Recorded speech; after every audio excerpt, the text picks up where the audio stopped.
Come on here. Come on over, Louie. I see you. Come on. Almost here.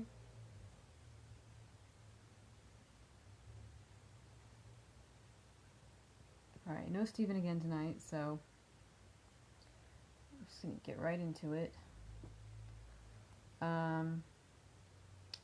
we had a very short chapter. Last one I read was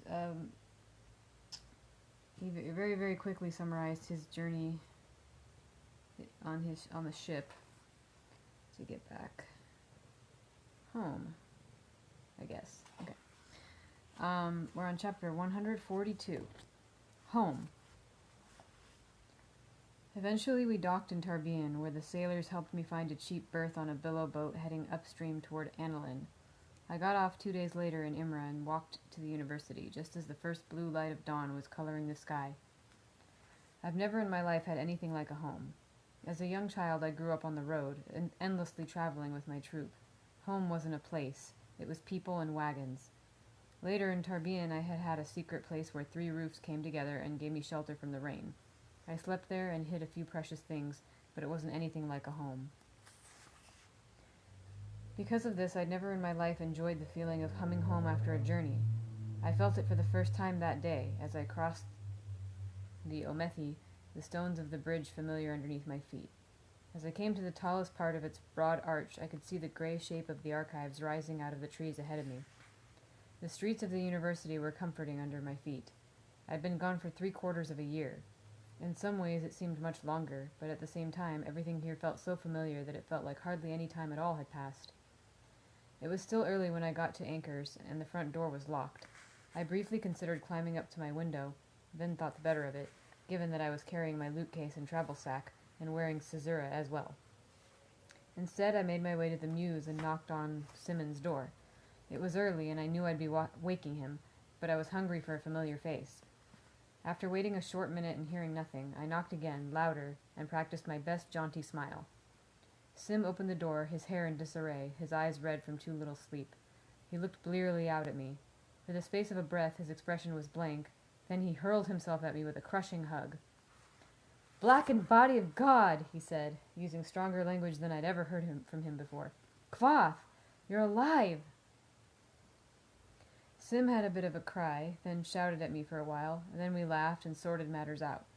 It seems Thrape had been keeping closer tabs on my travels than I'd thought. Consequently, when my ship had gone missing, he'd assumed the worst. A letter would have cleared things up, but I'd never thought to send one. The thought of writing home was utterly alien to me. "The ship was reported as all hands lost," Sim said. "Word spread around the Aeolian, and guess who heard the news?" "Stanchion?" I asked, knowing he was a terrible gossip. Sim shook his head grimly. "Ambrose." "Oh, lovely," I observed dryly. "It would have been bad coming from anyone," Sim said, "but it was worst from him. I was half convinced he'd somehow arranged to sink your ship." He gave a sickly smile. "He waited until right before admissions before he broke the news to me. Needless to say, I pissed all over myself during my exam and spent another term as an Elir." "Spent?" I said. "You made Relar?" He grinned. "Just yesterday. I was sleeping off the celebration when you woke me up this morning." "How's Will?" I asked. "Did he take the news hard?" "Even-keeled as always," Sim said. "But for all that, yeah, pretty hard." He grimaced. "Ambrose has been making his life difficult in the archives, too. Will got fed up with it and went home for a term. He should be back today." "How's everyone else?" I asked. A thought seemed to strike Sim all of a sudden. He stood up. "Oh God, Fela!" Then he sat down hard, as if his legs had been cut from underneath him. "Oh God, Fela," he said in a completely different tone. "What?" I asked. "Did something happen to her?" "She didn't take the news well either." He gave me a shaky smile.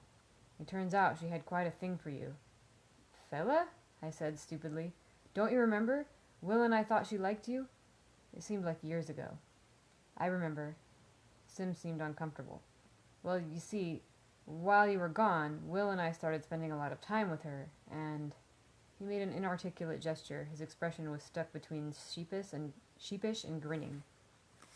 Realization struck. "You and Fela? Sim, that's great." I felt a grin spread across my face, then saw his expression. "Oh." My grin fell away. "Sim, I wouldn't get in the way of that." "I know you wouldn't." He smiled a sickly smile. "I trust you." I rubbed my eyes. "This is a hell of a homecoming. I haven't even been through admissions yet."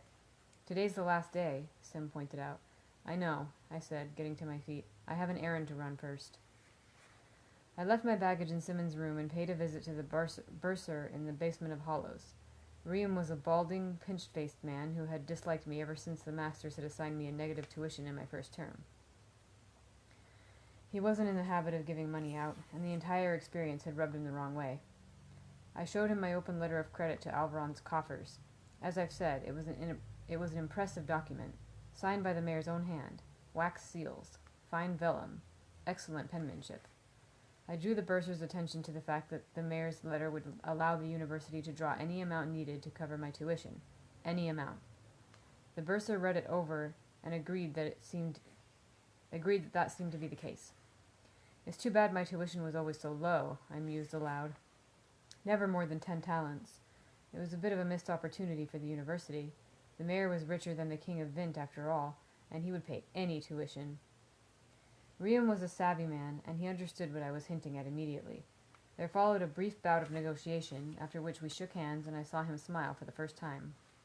I grabbed a bite of lunch, then waited in line with the rest of the students who didn't have admissions tiles. Most of them were new students, but a few were applying for readmission like myself. It was a long line, and everyone was visibly nervous to some degree. I whistled to pass the time and bought a meat pie and a mug of hot cider from a man with a cart. I caused a bit of a stir when I stepped into the circle of light in front of the master's table. They had heard the news and were surprised to see me alive, most of them pleasantly so. Kilvin demanded I report to the workshop soon, while Mandrag, Dal, and Arwell argued over which courses of study I would pursue. Elodin merely waved at me, the only one apparently unimpressed by my miraculous return from the dead. After a minute of congenial chaos, the Chancellor got things back under control and started my interview.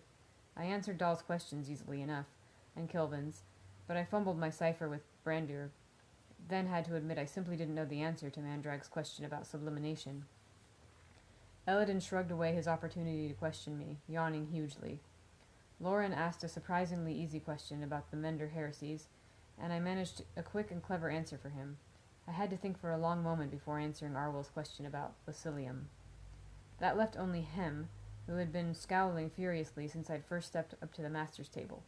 My lackluster performance and slow answers had brought a smug curve to his lips by this point. His eyes gleamed whenever I gave a wrong answer.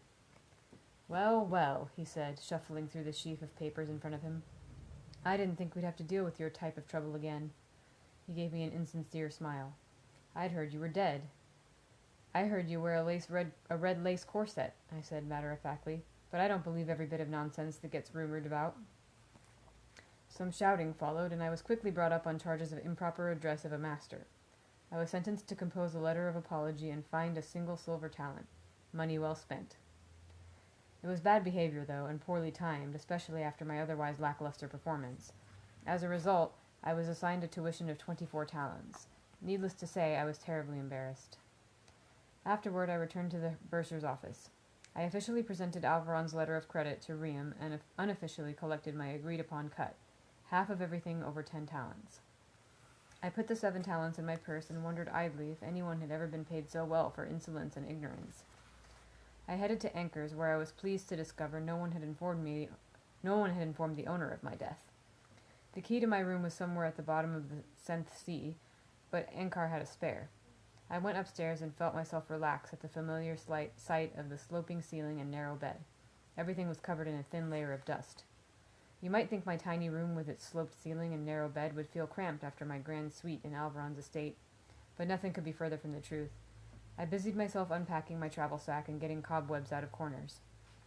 After an hour, I'd managed to pick the lock on the trunk at the foot of my bed and unpack the things I'd stored away. I rediscovered my half-dismantled harmony clock and tinkered with it idly, trying to remember whether I'd been in the middle of taking it apart or putting it back together. Then, since I had no other pressing engagements, I made my way back across the river. I stopped at the Aeolian, where Deoch greeted me with an enthusiastic bear hug that lifted me from the ground. After so long on the road, so much time spent among strangers and enemies, I'd forgotten what it was like to be surrounded by the warmth of friendly faces. Deach, Stanchion, and I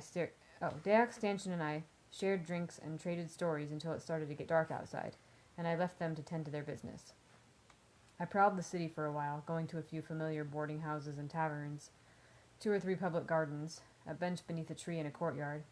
Deach told me he hadn't so much as glimpsed Denna's shadow in a year, but even looking for her and not finding her was comforting in a way. In some ways, that seemed to be the heart of our relationship. That's what I was thinking too, a Yasha hug. Exactly what I was thinking. I almost said that too.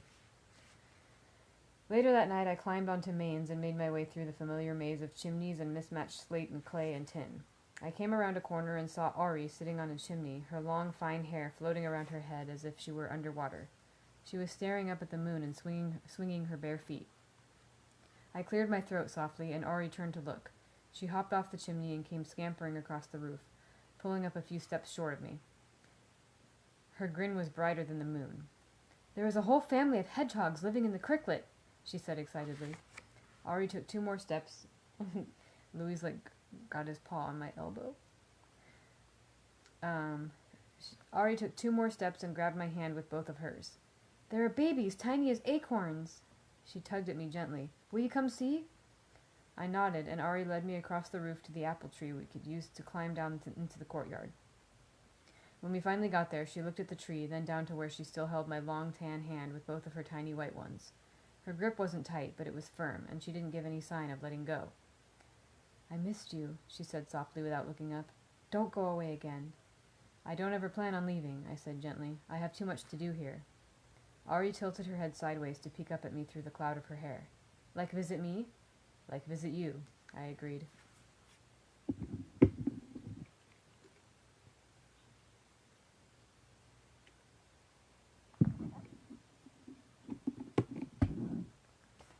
Chapter 143. Bloodless. Are you going to come up onto the camera, or are you just going to stay right there? He's slowly crawling onto my lap, part of his body's on my lap. I know he's not visible on the camera. I'm just narrating what he's doing. There was one final surprise waiting for me on my return to the university. I'd been back for a handful of days before I returned to my work in the fishery. While I was no longer in desperate need of money, I missed the work. There is something deeply satisfying in shaping something with your hands. Proper artificing is like a song made solid. It is an act of creation. So I went to stocks, thinking to start with something simple, as I was out of practice. As I approached the window, I saw a familiar face. "Hello, Basil," I said. What did you do to get stuck in here this time?" He looked down. "Improper handling of regents," he muttered. I laughed. "That's not so bad. You'll be out in a span or so." "Yeah." He looked up and gave a shamefaced grin. "I heard you were back. You come for your credit?" I stopped halfway through my mental list of everything I'd need to make a heat funnel. "I beg your pardon?" Basil cocked his head to the side. "Your credit," he repeated. "For the bloodless." He looked at me for a moment, then realization dawned on his face. "That's right, you wouldn't know." He stepped away from the window for a moment, and returned with something that looked like an 8-sided lamp made entirely of iron. It was different from the arrow catch I'd made. The one I'd constructed was built from scratch and rather rough around the edges. This one was smooth and sleek.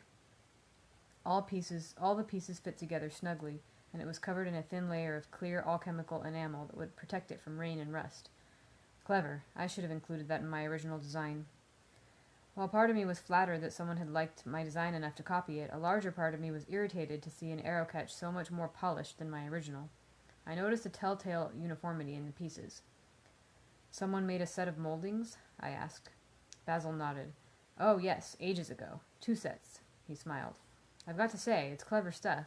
It took me a long while to get my head around how the inertial trigger worked, but now that I've got it—" He tapped his forehead.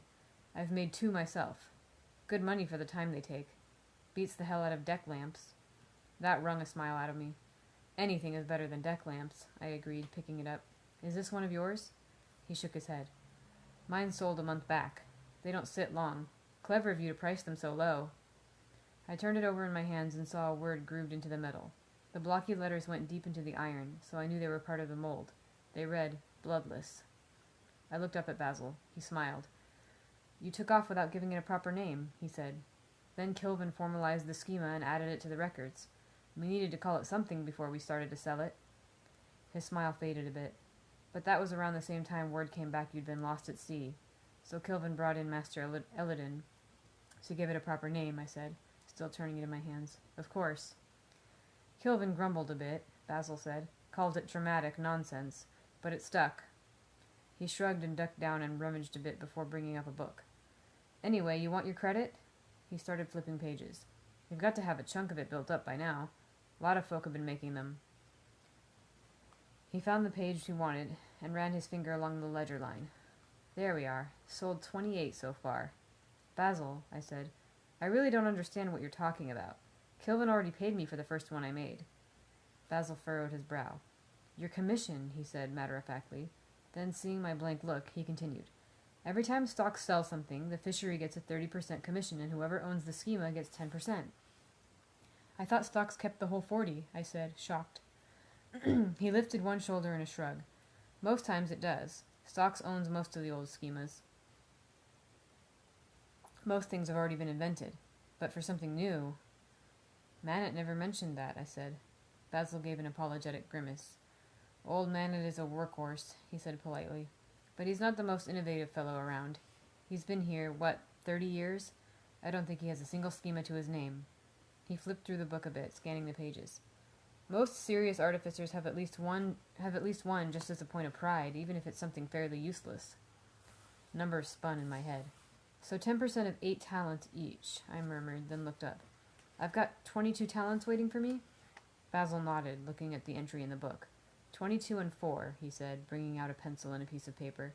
You want all of it? I grinned. When I set out for Imra, my purse was so heavy I feared I might develop a limp. I stopped by Anchor's and picked up my travel sack, resting it on my opposite shoulder to balance things out. I wandered through town, idly passing by all the places Denna and I had frequented in the past. I wondered where in the world she might be. After my ritual search was complete, I made my way to a back alley that smelled of rancid fat and climbed a set of narrow stairs. I knocked briskly on Devi's door, waited for a long minute, then knocked again, louder. There was the sound of a bolt being thrown and a lock turning. The door cracked open and a single pale blue eye peered out at me. I grinned. The door swung open slowly. Devi stood in the doorway, staring blankly at me, her arms at her sides. I raised an eyebrow at her. What? I said. No witty banter? I don't do business on the landing, she said automatically. Her voice was absolutely without inflection. You'll have to come inside. I waited, but she didn't step out of the doorway.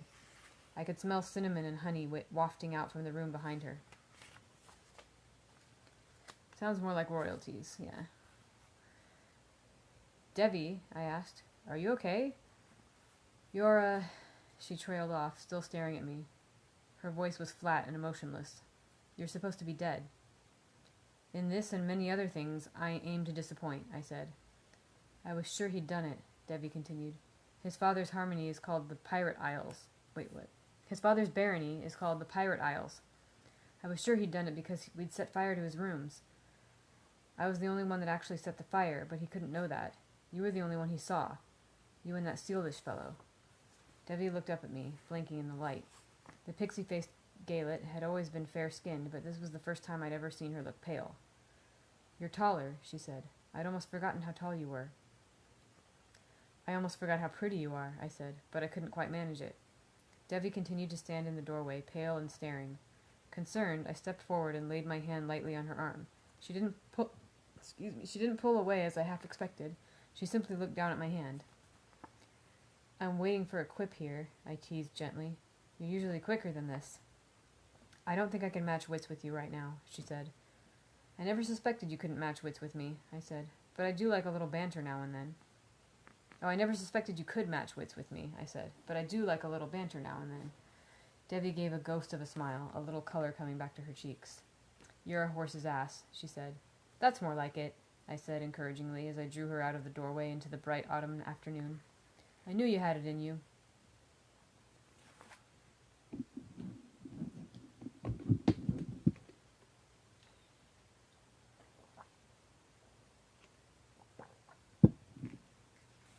The two of us walked to a nearby inn, and with the help of a short beer and long lunch, Devi recovered from the shock of seeing me alive.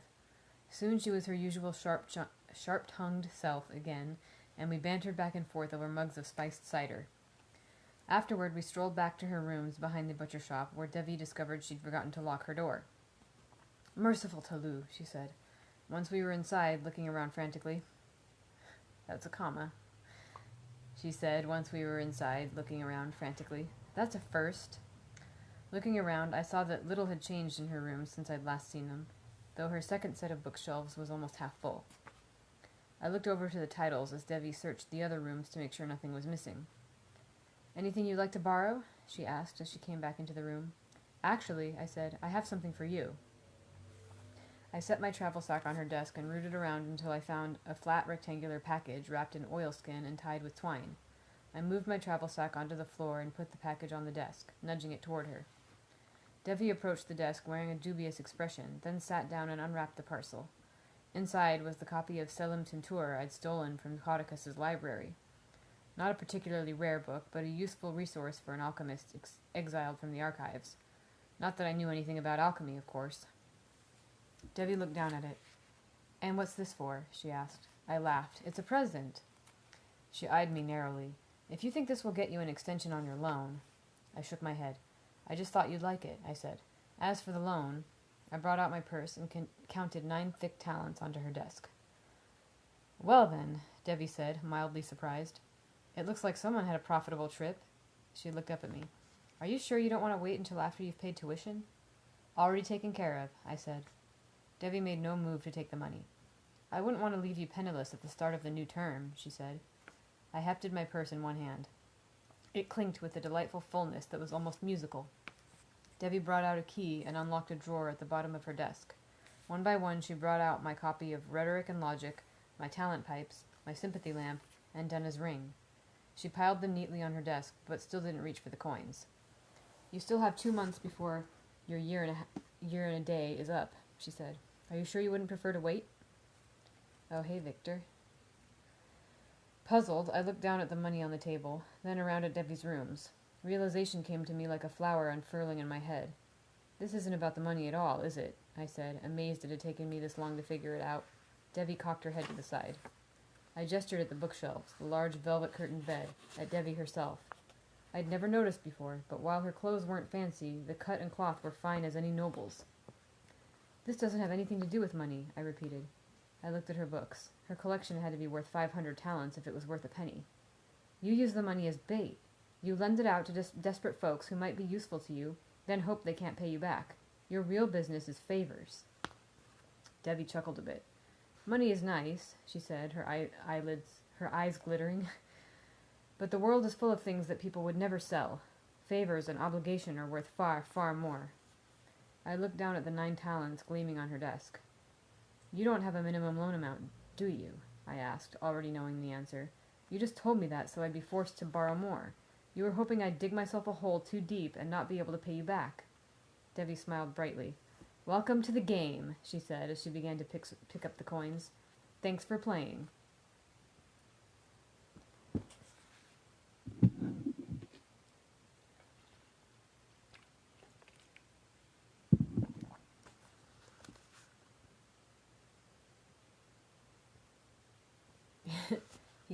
It doesn't say anything about him wearing a monocle, no. Chapter 144. Sword and Shade. With my purse full to bursting and Alvaron's letter of credit assuring my tuition, my winter term was carefree as a walk in the garden. It was strange not having to live like a miser. I had clothes that fit me and could afford to have them laundered. I could have coffee or chocolate whenever I wanted. I no longer needed to toil endlessly in the fishery and could spend time tinkering simply to satisfy my curiosity or pursue projects simply for the joy of it. After almost a year away, it took me a while to settle back into the university. It felt odd not wearing a sword after all this time, but such things were frowned on here, and I knew it would cause more trouble than it was worth. At first I left Hazura in my rooms, but I knew better than anyone how easy it would be to break in and steal it. The drop bar would only keep away a very genteel thief. A more pragmatic one could simply break my window and be gone in less than a minute. Since the sword was quite literally irreplaceable, and I'd made promises to keep it safe, it wasn't long before I moved it to a hiding place in the underthing. My shade was easier to keep at hand, as I was able to change its shape with little work. These days it only rarely billowed on its own. More commonly, it refused to move as much as the gusting wind seemed to demand. You'd think people would notice such things, but they didn't. Even Willem and Simon, who teased me about my fondness for it, never marked my cloak as anything more than an exceptionally versatile piece of clothing. In fact, Eldon was the only one to notice anything out of the ordinary about it. "What's this?" he exclaimed when we crossed paths in a small courtyard outside Mainz. "How did you come to be Enscheden?" "I beg your pardon?" I asked. "Your cloak, boy! Your turning cape! How in God's sweet grace did you tumble onto a shade?" He mistook my surprise for ignorance. "Don't you know what you're wearing?" "I know what it is," I said. "I'm just surprised that you do." He gave me an insulted look. "I wouldn't be much of a namer if I couldn't spot a fairy cloak a dozen feet away." He took a corner of it between his fingers. "Oh, that's just lovely. Here's a piece of old magic man rarely lays a finger on." "It's new magic, actually," I said. "What do you mean?" he asked. When it became obvious my explanation involved a long story, Eladin led us into a small, cozy pub I'd never seen before. I hesitate to call it a pub at all, actually. It wasn't full of chattering students and the smell of beer. It was dim and quiet, with a low ceiling and scattered clusters of deep, comfortable chairs. It smelled of leather and old wine. We sat near a warm radiator and sipped mulled cider while I told him the whole story of my unintentional trip into the Fae. It was a wonderful relief. I hadn't been able to tell anyone yet for fear of being laughed out of the university. Eldon proved to be a surprisingly attentive audience and was especially interested in the fight Felurian and I had had when she had tried to bend me to her will.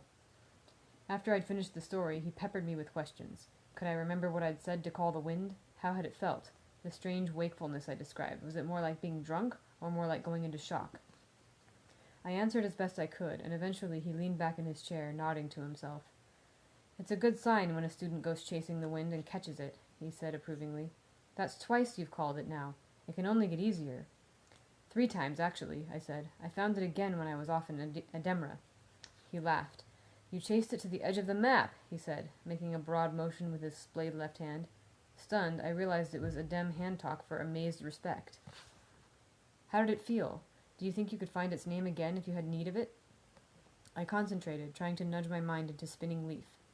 It had been a month and 1,000 miles since I'd tried, and it was hard to tip my mind into that strange, tumbling emptiness. Eventually I managed it. I looked around the small room, hoping to see the name of the wind like a familiar friend, but there was nothing there except dust motes swirling in a beam of sunlight that slanted through a window. "Well?" Eladin asked. "Could you call it if you needed to?" I hesitated. "Maybe." Eladin nodded as if he understood. "But probably not if someone were to ask you to?" I nodded, more than a little disappointed. "Don't be discouraged. It will give us something to work toward." He grinned happily and clapped me on the back. "But I think there's more to your story than you realize. You called more than the wind. From what you've said, I believe you called Felurian's name itself." I thought back. My memories of my time in the Fae were oddly patchy, none more than my confrontation with Felurian, which had an odd, almost dreamlike quality to it. When I tried to remember it in detail, it almost seemed as if it had happened to another person. "I suppose it's possible." "It's more than possible," he assured me. "I doubt a creature as old and powerful as Felurian could be subdued with nothing more than wind. Not to belittle your accomplishment," he hurried to add. "Calling the wind is more than one student in 1,000 ever manages, but calling the name of a living thing, let alone one of the Fae—" He raised his eyebrows at me. "That's a horse of a different color." "Why would a person's name be so much different?" I asked, then answered my own question. "The complexity." "Exactly," he said. My understanding seemed to excite him. "To name a thing, you must understand it entire. A stone or a piece of wind is difficult enough. A person—" He trailed off significantly. "I couldn't claim to understand Felurian," I said. "Some part of you did," he insisted. "Your sleeping mind. A rare thing indeed. If you'd known how difficult it was, you never would have stood a chance of doing it." Since poverty no longer forced me to work endless hours in the fishery, I was free to study more broadly than ever before. I continued my usual classes in sympathy, medicine, and artificing, then added chemistry, herbology, and comparative female anatomy. My curiosity had been pricked by my encounter with the lockless box, and I attempted to learn something about Ylish story knots, but I quickly discovered most books on Yl were historical, not linguistic, and gave no information as to how I might actually read a knot. So I scoured the dead ledgers and discovered a single shelf of disguised books concerning Yl in one of the unpleasant, low-ceilinged sections of the lower basements. Then, while looking for a place to sit and read, I discovered a small room tucked behind a piece of jutting shelving. It wasn't a reading hole, as I suspected. Inside were hundreds of large wooden spools wound about with knotted string. They weren't books, precisely, but they were the Yiddish equivalent. A thin layer of dust covered everything, and I doubted anyone had been in the room for decades. I have a vast weakness for secret things, but I quickly found that reading the knots was impossible without first understanding Yiddish. There were no classes on the subject, and asking around revealed none of Master Linguist Giller's knew more than a scattering of words. I wasn't terribly surprised, considering Yule had been nearly ground to dust under the iron boots of the Ottoman Empire. The piece that remained today was populated mostly by sheep, and if you stood in the middle of the country, you could throw a stone across the border. Still, it was a disappointing end to my search. Then, several days later, Master Linguist summoned me to his office. He'd heard that I'd been making inquiries, and he happened to speak Yiddish rather well. He offered to tutor me personally, and I gladly took him up on his offer. Since I'd come to the university, I'd only seen Master Linguist during admissions interviews and when I was brought up on the horns for disciplinary reasons. Acting as chancellor, he was rather grim and formal, but when he wasn't sitting in the chancellor's chair, Master Herma was a surprisingly deft and gentle teacher. He was witty, with a surprisingly irreverent sense of humor. The first time he told me a dirty joke, you could have knocked me over with a feather. Eladin wasn't teaching a class this term, but I began to study naming privately under his direction. It went more smoothly now that I understood there was a method to his madness. Count Thrape was overjoyed to find me alive, and threw a resurrection party where I was proudly displayed to the local nobility. I had a suit of clothes tailored specifically for the event, and in a fit of nostalgia I chose to have them done in the colors of my old troop had worn, the green and grey of Baron Greyfellow's men. After the party, over a bottle of wine in his sitting room, I told Thrape of my adventures. I left off the story of Felurian, as I knew he wouldn't believe it, and I couldn't tell him half of what I'd done in the mayor's service. Consequently, Thrape thought Alvaron had been quite generous in rewarding me. I didn't argue the point.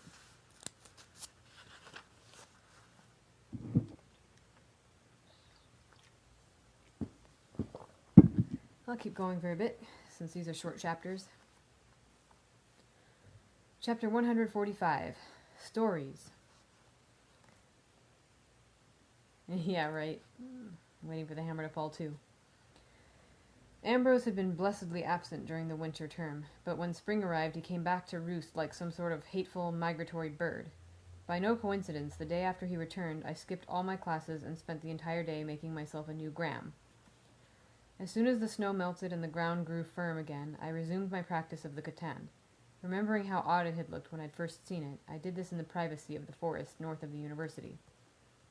With spring term came a new round of admissions. I showed up for my interview with a profound hangover and fumbled a few questions. My tuition was set at 18 talents and 5, earning me 4 talents and change from the bursar. Sales of the Bloodless had slackened over the winter, as there were fewer merchants visiting the university. But once snows melted and roads grew dry, the handful that had accumulated in the stocks sold quickly, bringing me another 6 talents. I was unused to having so much money at my disposal, and I'll admit I went a little mad with it. I owned 6 suits of clothes that fit me, and had all the paper I could use. I bought fine dark ink from Arua, and purchased my own set of engraving tools. I had 2 pairs of shoes. 2! I found an ancient ragged Yiddish dictum buried in a bookstore in Imra. Because it was full of drawings of knots, the bookstore owner thought it was a sailor's journal, and I bought it for a mere talent and a half. Not long after I bought a copy of the Heroborica, then added a copy of Termigus Technica I could use as a reference while designing schema in the privacy of my own room. I bought dinner for my friends. Ari had new dresses and bright ribbons for her hair. All this and still money in my purse. How odd. How wonderful. Toward the middle of the term, I began to hear familiar stories. Stories about a certain red-haired adventurer who had spent the night with Felurian. Stories of a dashing young arcanist with all the powers of Tiborlin the Great. It had taken months, but my exploits in Ventus had finally passed their way from mouth to ear all the long miles back to the university. It may be true that when I finally became aware of these stories, I lengthened my shade a bit and wore it more often than before. It might also be the case that I spent a shameful amount of time in alehouses over the next several span, lurking quietly, listening to stories. I might even have gone so far as to offer a suggestion or two. I was young, after all, and it was only natural for me to delight in my notoriety. I thought it would fade in time. Why shouldn't I revel a bit in the sidelong glances my fellow students made? Why not enjoy it while it lasted? Many of the stories centered around me hunting bandits and rescuing young girls, but none of them came terribly close to the truth. No story can move 1,000 miles by word of mouth and keep its shape. While the details differed, most of them followed a familiar thread. Young women were in need of rescuing. Sometimes a nobleman hired me. Sometimes it was a concerned father, a distraught mayor, or a bumbling constable. Most of the time I saved a pair of girls. Sometimes only one, sometimes there were 3. They were best friends. They were mother and daughter. I heard one story where there were 7 of them, all sisters, all beautiful princesses, all virgins. You know that sort of story. There was a great deal of variety as to who exactly I was rescuing the girls from. Bandits were fairly common, but there were also wicked uncles, stepmothers, and shamblemen. One story, in an odd twist, had me rescuing them from mercenaries. There was even an ogre or 2. While I did occasionally rescue the girls from a troupe of traveling players, I'm proud to say I never heard a story where they were kidnapped by the Edema-Ru. The story generally had one of 2 endings. In the first, I leapt to the battle like Prince Gallant and fought sword on sword until everyone was dead, fled, or appropriately repentant. The second ending was more popular. It involved me calling down fire and lightning from the sky after the fashion of Tiborlin the Great. Kvoth versus Shrek, I know. In my favorite version of the story, I met a helpful tinker on the road. I shared my dinner, and he told me of the 2 children stolen from a nearby farm. Before I left, he sold me an egg, 3 iron nails, and a shabby cloak that could render me invisible. I used the items and my considerable wit to save the children from the clutches of a cunning, hungry trow. But while there were many versions of that tale, the story of Felurian was more popular by far. The song I'd written had made the journey west as well. And since songs hold their shape better than stories, the details about my encounter with Felurian were moderately close to the truth. When Will and Sim pressed me for details, I told them the whole story. It took me a while to convince them I was telling the truth. Rather, it took me a while to convince Sim. For some reason, Will was perfectly willing to accept the existence of the Fae. I didn't blame Sim. Until I saw her, I would have bet solid money Felurian didn't exist. It's one thing to enjoy a story, but it's quite another to take it for the truth. The real question, Sim said thoughtfully, is how old you really are. I know that one, Willem said with the somber pride of someone desperately pretending not to be drunk. 17. Ah, Sim held up a finger dramatically. You'd think so, wouldn't you? What are you talking about? I asked. Sim leaned forward in his chair. You went into the Fae, spent some time there, then came out to discover only 3 days had passed, Sim said. Does that mean you're only 3 days older, or did you age while you were there? I was quiet for a moment. I hadn't thought of that, I admitted. In stories, Willem said, boys go into Fae and return as men. That implies one grows older. If you're going to go by stories, Sim said. What else? Will asked. Will you consult Marlock's Compendium of Fae Phenomena? Find me such a book, and I will reference it. Sim gave an agreeable shrug. So, Will said, turning to me, how long were you there? That's hard to figure, I said. There wasn't any day or night, and my memories are a bit odd. I thought for a long moment. We talked, swam, ate dozens upon dozens of times, explored a bit, and, well, I paused to clear my throat meaningfully. Cavorted, suggested Will. Thank you, and cavorted quite a bit as well. I counted the skills Felurian had taught me, and then figured she couldn't have taught me more than 2 or 3 a day. It was at least a couple months, I said. I shaved once, or was it twice? Time enough for me to grow a bit of a beard. Will rolled his eyes at this, running his hand over his own dark, shieldish beard. Nothing like your marvelous face bear, I said. Still, mine grew out at least 2 or 3 times. So, at least 2 months, Sim said. But how long could it have been? 3 months? How many stories have we shared? Sorry, I'm messing up. 3 months? How many stories had we shared? 4 or 5 months? I thought of how slowly we'd had to move my shade from starlight to moonlight to firelight. A year? I thought about the wretched time I'd spent recovering from my encounter with the Cathay. I'm sure it couldn't have been more than a year. My voice didn't sound nearly as convincing as I would have liked. Willem raised an eyebrow. Well then, happy birthday. He lifted his glass to me. Or birthdays, depending. Let me see.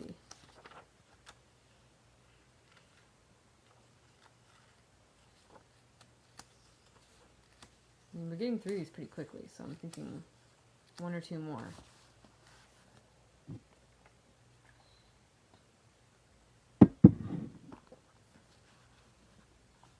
Chapter 146. Failures. During spring term, I experienced several failures. The first of these was mostly a failure in my own eyes. I had expected that picking up Yiddish would be relatively easy, but nothing could have been further from the truth. In a handful of days I had learned enough Tema to defend myself in court, but Tema was a very orderly language, and I'd already known a little bit from my studies. Perhaps most importantly, there was a great deal of overlap between Tema and Arturan. They used the same characters for writing, and many words are related. Yiddish shared nothing with Arturan or Siaru, or even with Ademic for that matter. It was an irrational, tangled mess. 14 indicative verb tenses, bizarre formal inflections of address. You couldn't merely say, the Chancellor's socks. Oh no, too simple. All ownership was oddly dual, as if the Chancellor owned his socks, but at the same time the socks somehow also gained ownership of the Chancellor. This altered the use of both words in complex grammatical ways, as if the simple act of owning socks somehow fundamentally changed the nature of a person. So even after months of study with the Chancellor, Yiddish grammar was still a muddy jumble to me. All I had to show for my work was a messy smattering of vocabulary. My understanding of the story knots was even worse. I tried to improve matters by practicing with Deok, but he wasn't much of a teacher, and admitted the only person he'd ever known who could read story knots had been his grandmother, who had died when he was very young. Second came my failure in advanced chemistry, taken under Mandrag's Giller, Anisat. While the material fascinated me, I did not get along with Anisat himself. I loved the discovery chemistry offered. I loved the thrill of experiment, the challenge of trial and retrial. I loved the puzzle of it. I also will admit that a somewhat foolish fondness toward the apparatus involved. The bottles and tubes, the acids and salts, the mercury and flame. There is something primal in chemistry, something that defies explication. Either you feel it or you don't. Anisat didn't feel it. For him, chemistry was written journals and carefully penned rows of numbers. He would make me perform the same titration 4 times simply because my notation was incorrect. Why write a number down? Why should I take 10 minutes to write what my hands could finish in 5? So we argued, gently at first, but neither of us were willing to back down. As a result, barely 2 span into the term, we ended up shouting at each other in the middle of the crucible, while 30 students looked on, open-mouthed with dismay. He told me to leave his class, calling me an irreverent Dennerling with no respect for authority. I called him a pompous slapstick who had missed his true calling as a counting-house scribe. In all fairness, we both had some valid points. My other failure came in mathematics. After listening to Fela chatter excitedly for months about what she was learning under Master Brander, I set out to further my number lore. Unfortunately, the loftier peaks of mathematics did not delight me.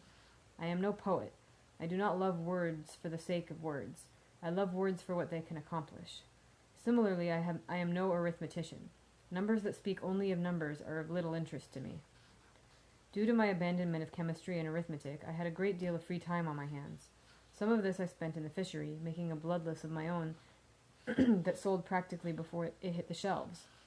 I also spent a fair amount of time in the archives and the Medica doing research for an essay titled On the Non-Efficacy of Arrowroot. Arwell was skeptical, but agreed my initial research warranted attention. I also spent some of my time romantically. It was a new experience for me, as I had never caught the eye of women before, or if I hadn't known what to do with the attention. But I was older now, and wiser to some degree, and because of the stories circulating, women on both sides of the river were beginning to show an interest in me. My romances were all pleasant and brief. I cannot say why brief, except to state the obvious, that I do not have much in me that might encourage a woman to make a long habit of my company. Simon, for example, had a great deal to offer. He was a gemstone in the rough, not stunning at first glance, but with a great deal of worth beneath the surface. Sim was tender, kind, and attentive as any woman could care for. He made Fela deliriously happy. Sim was a prince. By contrast, what did I have to offer? Nothing really. Less now. I was more like a curious stone that is picked up, carried a while, and finally dropped again with the realization that for all its interesting look, it is nothing more than hardened earth. Master Kilvin, I asked, can you think of a metal that will stand hard use for 2,000 years and remain relatively unworn or unblemished? The huge artificer looked up from the brass gear he was inscribing and eyed me standing in the doorway of his office. And what manner of project are you planning now, Relarquoth? In the last 3 months I'd been trying to create another schema as successful as my Bloodless, partly for the money, but also because I'd learned that Kilvin was much more likely to promote students with 3 or 4 impressive schema to their credit. Unfortunately, I had met with a string of failures here, too. I'd had more than a dozen clever ideas, none of which had led to a finished design. Most of the ideas were struck down by Kilvin himself. 8 of my clever ideas had already been created, some of them more than 100 years ago. 5 of them, Kilvin informed me, would require the use of runes that were forbidden to Relar. 3 of them were mathematically unsound, and he quickly sketched out how they were doomed to failure, saving me dozens of hours of wasted time. One of my ideas he rejected as utterly inappropriate for a responsible artificer. I argued that a mechanism that would cut the time needed to reload a ballista would help ships defend against piracy. It would help defend towns against attack by Visembi raiders. But Kilvin would hear none of it. When his face began to grow dark as a storm cloud, I quickly abandoned my carefully planned arguments. In the end, only 2 of my ideas were sound, acceptable, and original. But after weeks of work, I was forced to abandon them as well, unable to get them to work. Kilvin set down his stylus and half-inscribed brass gear, turning to face me. I admire a student who thinks in terms of durability, Relarquoth, but 1,000 years is a great deal to ask of stone, let alone metal. To say nothing of metal put to heavy use. I was asking about Caesura, of course, but I hesitated to tell Kilvin the full truth. I knew all too well that Master Artificer did not approve of artificery being used in conjunction with any sort of weapon. While he might appreciate the craftsmanship of such a sword, he would not think well of me for owning such a thing. I smiled. It isn't for a project, I said. I was just curious. During my travels, I was shown a sword that was quite serviceable and sharp. Despite this, there seemed to be proof that it was over 2,000 years old. Do you know of any metal that could avoid breaking for so long as that, let alone keep an edge? Ah, Kilvin nodded, his expression not particularly surprised. There are such things, old magics, one could say, or old arts now lost to us. These things are scattered through the world, marvelous devices, mysteries. There are many reliable sources that speak of the ever-burning lamp. He gestured with a broad hand at the hemispheres of glass laid out on his work table. We even possess a handful of these things here at the university. I felt my curiosity flare up. What sort of things? I asked. Kilvin tugged his beard idly with one hand. I have a device devoid of any sygaldry that seems to do nothing but consume angular momentum. I have 4 ingots of white metal, lighter than water, that I can neither melt nor mar in any way. A sheet of black glass, one side of which lacks any frictive properties at all. A piece of oddly shaped stone that maintains a temperature slightly above freezing, no matter what the heat around it. His massive shoulders shrugged. These things are mysteries.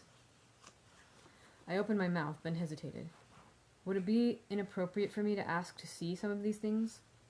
Kilvin's smile was very white against the dark of his skin and his beard. It is never inappropriate to ask, Relarquoth, he said. A student should be curious. I would be troubled if you were indifferent to such things. The big artificer went to his large wooden desk, so strewn with half-finished projects that the surface was barely visible. He unlocked a drawer with a key from his pocket and drew out 2 dull metal cubes, slightly larger than dice. Many of these old things we cannot fathom or make use of, he said, but some possess remarkable utility. He rattled the 2 metal cubes as if they were dice, and they rang together sweetly in his hand. We call these warding stones. He bent and set them on the floor, spaced several feet apart from each other. He touched them and spoke very softly under his breath, too quietly for me to hear. I felt a subtle change in the air. At first I thought that the room was growing colder, but then I realized the truth. I couldn't feel the radiant heat of the smoldering forge at the other end of Kilvin's office. Kilvin casually picked up the bar of iron used to stir the forge and swung it hard at my head. His gesture was so casual that it caught me completely off my guard, and I didn't even have time to cower or flinch away. The bar stopped 2 feet away from me, as if striking some unseen obstruction.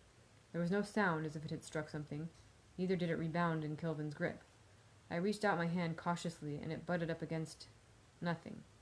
It was as if the intangible air in front of me was suddenly made solid. Kilvin grinned at me. The warding stones are of particular use when performing dangerous experiments or testing certain equipment, he said. They somehow produce a thaumic and kinetic barrier. I continued to run my hand along the unseen barrier. It wasn't hard or even solid. It gave way slightly when I pushed at it, and felt slippery as buttered glass. Kilvin watched me, his expression faintly amused. Truthfully, Relarkboth, until Elodin made his suggestion, I was thinking of calling your arrow-arresting device the Minor Ward. He frowned slightly. Not entirely accurate, of course, but more so than Elodin's dramatic nonsense. I leaned hard against the unseen barrier. It was solid as a stone wall. Now that I was looking more closely, I could see a subtle distortion in the air, as if I were looking through a slightly imperfect sheet of glass. This is far superior to my arrow catch, Master Kilvin. True. Kilvin gave a conciliatory nod and bent to pick up the stones, muttering again under his breath. I staggered a little when the barrier disappeared. But your cleverness we can repeat endlessly. This mystery we cannot. Kilvin held up the 2 cubes of metal in the palm of his huge hand. These are useful, but never forget, cleverness and caution profit the artificer. We do our work in the realm of the real. He closed his fingers over the warding stones. Leave mystery to poets, priests, and fools. Despite my other failures, my study with Master Elodin was progressing rather well. He claimed all I needed to improve myself as a namer was time and dedication. I gave him both, and he put them to use in odd ways. We spent hours riddling. He made me drink a pint of Applejack, then read Teckham's Theophany from cover to cover. He made me wear a blindfold for 3 days straight, which didn't improve my performance in my other classes, but amused Will and Sim to no end. He encouraged me to see how long I could stay awake, and since I could afford all the coffee I liked, I managed nearly 5 days, though by the end I was rather manic and starting to hear voices. And there was the incident on the roof of the archives. Everyone has heard about that in one version or another, it seems. There was a great beast of a thunderstorm rolling in, and Elodin decided it would do me good to spend some time in the middle of it. The closer the better, he said. He knew Lauren would never allow us access to the roof of the archives, so Elodin simply stole the key. Unfortunately, that meant when the key went tumbling off the roof, no one knew we were trapped up there. As a result, the 2 of us were forced to spend the entire night on the bare stone rooftop, caught in the teeth of the furious storm. It wasn't until mid-morning that the weather calmed enough for us to call down to the courtyard for help. Then, as there didn't seem to be a second key, Lauren took the straightest course and had several burly scrivs simply batter down the door leading to the roof. None of this would have been a particular problem if, just as it had started to rain, Elodin hadn't insisted that we strip ourselves naked, wrap our clothes in an oilskin, and weigh them down with a brick. According to Elodin, it would help me experience the storm to the fullest degree possible. The winds were stronger than he'd expected, and they had snatched both the brick and our bundled clothes, hurling them into the sky like a handful of leaves. That was how we lost the key, you see. It had been in the pocket of Elodin's pants. Because of this, Master Lauren's Giller Distril, and 3 brawny scrivs found Elodin and me stark naked and wet as drowned rats on the roof of the archives. Within 15 minutes, everyone in the university had heard the story. Elodin laughed his head off at the whole thing, and though I can see the humor of it now, at the time I was far from amused. I won't burden you with the entire list of our activities. Suffice to say that Elodin went to great lengths to wake my sleeping mind. Ridiculous lengths, really. And much to my surprise, our work paid dividends. I called the name of the wind 3 times that term. The first time I stilled the wind for the pace of a long breath while standing on Stonebridge in the middle of the night. Elodin was there, coaching me, by which I mean he was prodding me with a riding crop. I was also barefoot and more than slightly drunk. The second time came on me unexpectedly while I was studying in tomes. I was reading a book of Elish history when suddenly the air in the cavernous room whispered to me. I listened as Elodin had taught me, then spoke it gently. Just as gently the hidden wind stirred into a breeze, startling the students and sending the scrivs into a panic. The name faded from my mind some minutes later, but while it lasted, I held the certain knowledge that, should I wish it, I could stir a storm or start a thunderclap with equal ease. The knowledge itself had to be enough for me. If I had called the wind's name strongly in the archives, Lauren would have hung me by my thumbs above the outer doors. You may not think these terribly impressive feats of naming, and I suppose you are right, but I called the wind a third time that spring, and third time pays for all.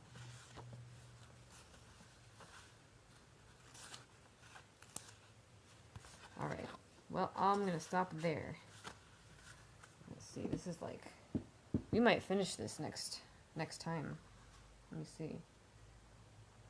There's 1,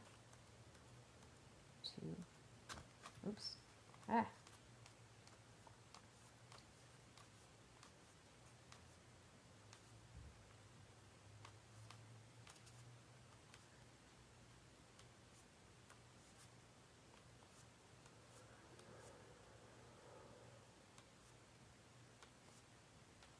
There's only 6 chapters left. Ooh.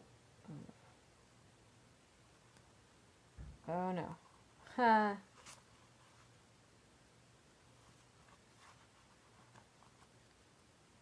Oh god. Yeah, okay. Sorry. Lost my place. This time the earring is...